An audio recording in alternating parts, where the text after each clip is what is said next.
নির্বাচন যে ঘোষণা করা হয়েছে আপনার এপ্রিলে, যেটা প্রধান উপদেষ্টা ঘোষণা করেছেন, সেটা উপযুক্ত সময় নয় বিধায় তাকে পিছিয়ে নিয়ে আসা।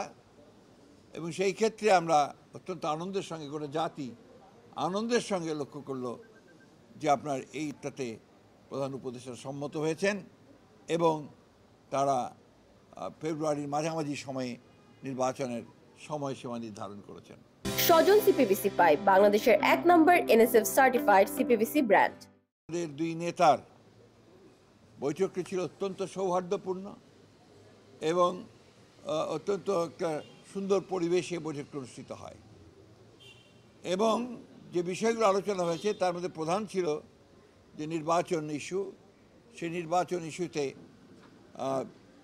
জনাব তারেক রহমানের যে প্রস্তাব, যে নির্বাচন যে ঘোষণা করা হয়েছে আপনার এপ্রিলে, যেটা প্রধান উপদেষ্টা ঘোষণা করেছেন, সেটা উপযুক্ত সময় নয় বিধায় তাকে পিছিয়ে নিয়ে আসা। এবং সেই ক্ষেত্রে আমরা অত্যন্ত আনন্দের সঙ্গে, গোটা জাতি আনন্দের সঙ্গে লক্ষ্য করলো যে আপনার এইটাতে প্রধান উপদেষ্টা সম্মত হয়েছেন এবং তারা ফেব্রুয়ারির মাঝামাঝি সময়ে নির্বাচনের সময়সীমা নির্ধারণ করেছেন। আমি বলবো যে জনাব তারেক রহমান সাহেব আবার প্রমাণ করলেন যে তিনি বাংলাদেশের এই রাজনৈতিক যে দলগুলো রয়েছে, সেই দলগুলোর নেতৃত্ব যারা দিচ্ছেন, তাই সেই নেতৃত্ব যারা দিচ্ছেন তাদের মধ্যে নিঃসন্দেহে রাষ্ট্রনায়কোচিত যে গুণগুলো তার মধ্যে রয়েছে, সেই গুণ তিনি প্রমাণ করেছেন। প্রথম একটি বৈঠক, যেটা সত্যিকার অর্থে গোটা জাতি অত্যন্ত উদ্বিগ্ন ছিল, সেই বৈঠকটিতে তিনি আল্লাহর হুকুমে সফল হয়েছেন। আমি আমার দলের পক্ষ থেকে, আমাদের সমস্ত নেতাকর্মীদের পক্ষ থেকে জনাব তারেক রহমানকে আন্তরিক ধন্যবাদ জানাচ্ছি।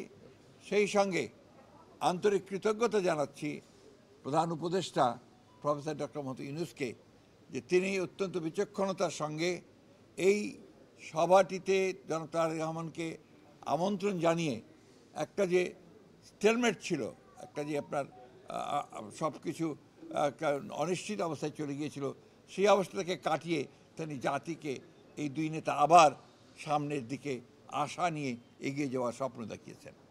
এটা আমি তখনও বলেছি যে এখন যেটা প্রয়োজন হবে সেটা হচ্ছে যে আপনার সমস্ত অতীতে যে সমস্ত ছোটোখাটো আপনার একটু কথাবার্তা হয়েছে, সেগুলোকে ভুলে গিয়ে সামনের দিকে জাতীয় ঐক্যকে আরও দৃঢ় করে এবং যেটা বলা হয়েছে আপনার সমস্যাগুলোকে সমাধান করে নিয়ে আমরা যেন অতি দ্রুত একটা নির্বাচন, যেটা বলা হয়েছে ফেব্রুয়ারির মাঝামাঝি সময়, সেই নির্বাচনে সুষ্ঠুভাবে সুন্দরভাবে যেতে পারি এবং জাতির যে আকাঙ্ক্ষা সেটা পূরণ করতে পারি।